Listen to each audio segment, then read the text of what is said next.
So I was researching the Charlie Kirk conspiracy theories that he was shot from the back. And I unfortunately came across another Megyn Kelly clip that I have to play here because it's so enraging that she can say this stuff.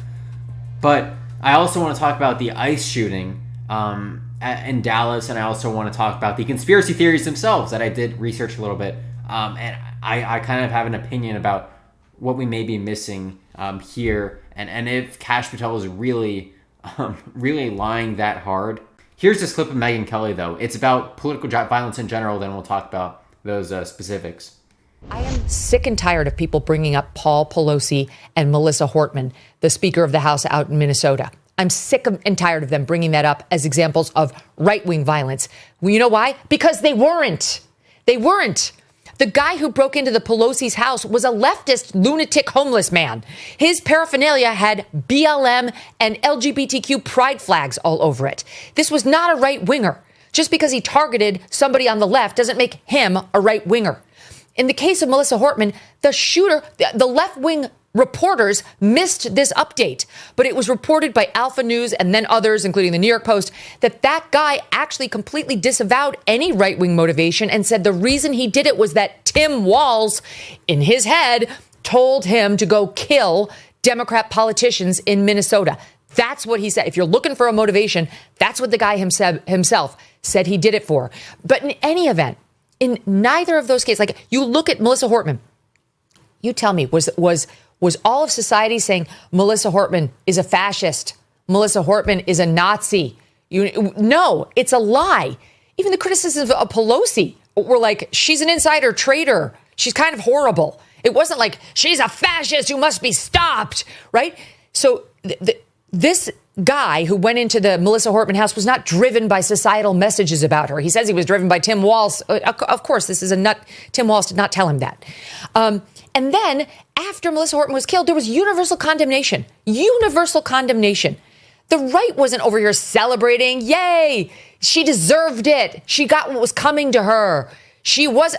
The situations are completely inapposite to what we're seeing happening now to our people on the right. And I am infuriated by the left-wing refusal to acknowledge those basic facts. Let's just get the obvious inaccuracies out of the way, which is why this video was so absurd that she could lie that hard about David DePape and about Vance Bolter. They are beyond the shadow of a doubt right-wing figures. Not that that matters. I'll explain why it doesn't matter in a second. Bolter, we know, it was an avid pro-lifer. He spoke in the Congo about pro-life causes. He was not a guy who would, have delusions of Tim Walz coming to his mind, asking him to kill, political opponents, right? This guy, prosecutors think that letter in specific was written for people like Megyn Kelly to make this propaganda, right? To distract the prosecutors. Because this guy seemed pretty vivid or pretty with it in his everyday life. People described him as a moderate Republican, those who knew him. Now, David DePape, the guy who Charlie Kirk said a great patriot should come along and bail him out because he wanted to tie up Nancy Pelosi and crack her kneecaps. He's a leftist apparently now. Oh my God. He's also homeless. And by the way, the evidence that he's a leftist directly contradicts the evidence that he's homeless. And there's not evidence for any of Megyn Kelly's claims here. Because the evidence for being a leftist comes from a residence that he's vaguely associated with that every honest journalist outlet report on that he did not even live in, right? This guy just was vaguely associated with people who had leftist views, and they took that and made propaganda out of it. This guy was a full QAnon, Pizzagate 2020 election. All of his posts on social media. There's no doubt what David DePape was. Now, what is society responsible for when it messages politically? It's not that hard, to be honest. It's responsible for being accurate. So when one side is psychotic, we should be accurate. If there is an actual Adolf Hitler running in the U.S. election, should we not be accurate for fear of stoking political violence? No. Right? That's like saying we shouldn't build houses because they can be used by arsonists as tinder to start massive massive, dangerous fires that sweep through cities. It's like, no, we build houses to house people. It's not our fault if people light them on fire. And we should not be forced to like condemn the fire as if it's somehow our doing when we were just making functional houses. We should be accurate beyond anything, even if being accurate is being inflammatory, even if it is turning up the temperature. That is what is necessary in moments like these. So let's talk about the Charlie Kirk shooting. So there's a variety of people online, mostly like Second Amendment, Marine people, saying beyond a shadow of a doubt he was shot from the back because you can see the supposed blood coming out of his back before the supposed entry wound comes out of the neck.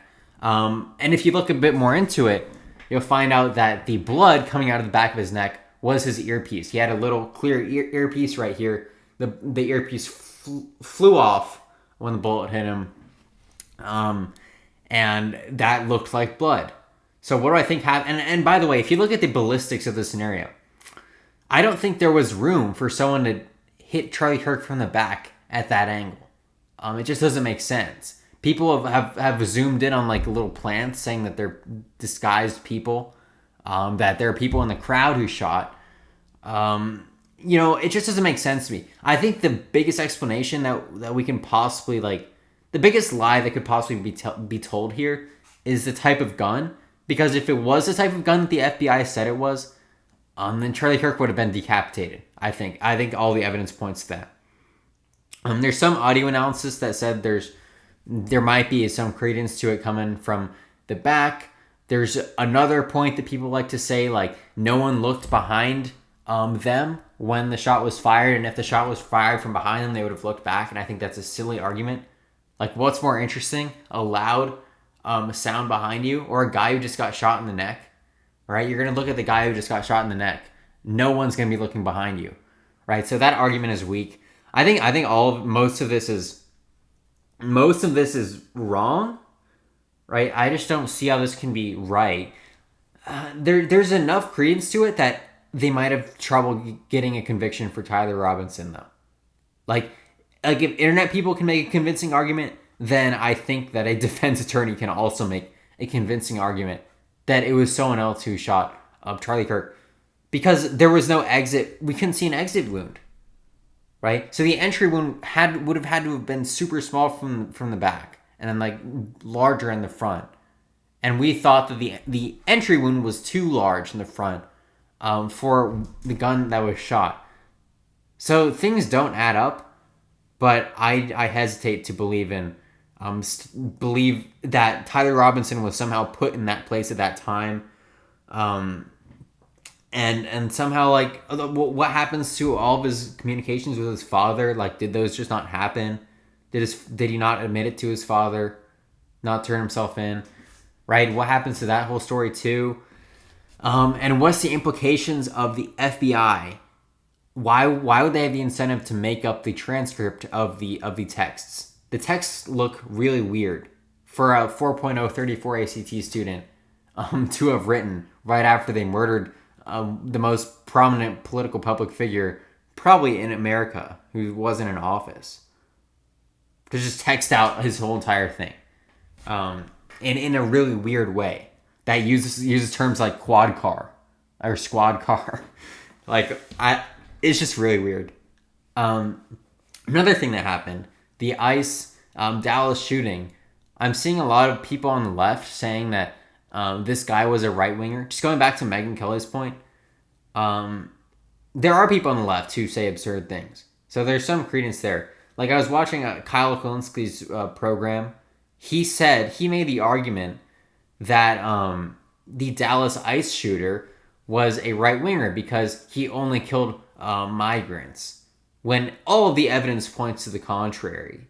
He was clearly trying to kill ICE personnel. We knew he was planning that attack. He couldn't really see who was inside the vehicle, so he just assumed they were ICE people. It was a van. He just kind of blindly shot them, right? The writings on the bullets were pretty clearly anti-ICE. So those are just the three big things I want to talk about here. To moderate Megyn Kelly's point, there is some truth. There is some truth to people doing what Megyn Kelly's doing on the right, but doing it on the left. And that's Kyle Kulinski lying about political violence. It just shows how disingenuous you are, disinterested in any kind of truth or accuracy in your journalism or your coverage of the news. So that's just very telling. But that's all I have to really say about that shooting. Again, I don't think the left is responsible for that. It was a leftist who did it.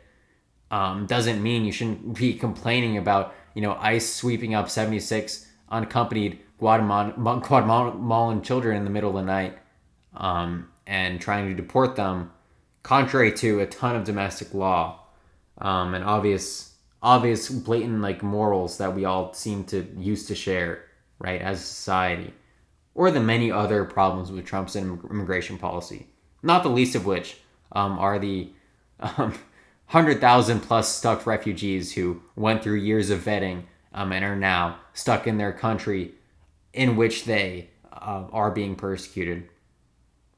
But I'll leave it there.